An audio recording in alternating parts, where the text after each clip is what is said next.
au printemps, c'est le retour des usagers vulnérables sur la route. Par usagers vulnérables, on va entendre les piétons, les cyclistes, les motocyclistes.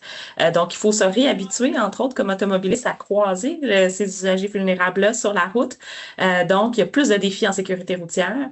Et là, c'était le bon moment pour lancer cette nouvelle campagne-là qui est un mort par jour. On est tous responsables de notre conduite. Le concept, c'est une courte vidéo de 15 secondes qui est diffusée à tous les jours, qui présente une victime potentielle de la route différente à chaque fois. Il y a un mort par jour sur les routes du Québec. Aujourd'hui, c'est moi. Quand on a vu les données cette année, on a vu 371 décès sur nos routes l'an dernier. On a tous eu la même réaction dans l'équipe. On s'est dit, mon Dieu, c'est un par jour.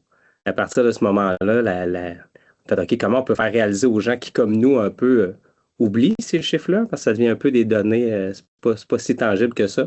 Fait que la création est partie à partir de là en se disant, OK, c'est quoi la façon de faire réaliser aux gens que une personne par jour décédée au Québec, c'est trop, ça n'a aucun sens.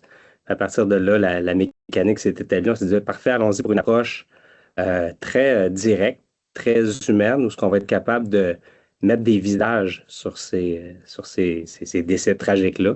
Nous, à la SAC, c'est le service des stratégies de communication en sécurité routière qui, quand LG2 leur a présenté ce concept-là, on dit « Wow, c'est en plein ça », parce que nous, faut voir que dans le bilan routier, oui, on a fait des belles avancées. Si on compare, il y a 20 ans, par exemple, il y avait 2 fois plus de morts sur les routes. Mais quand même, dans les dernières années, on voit que c'est plus difficile d'aller faire des gains. Donc là, c'est un petit peu ça qu'on avait dit à LG2, de dire, ben, comment est-ce qu'on pourrait arriver avec quelque chose de différent où les gens vont encore plus s'identifier et derrière les chiffres aussi, ben, il y a des humains.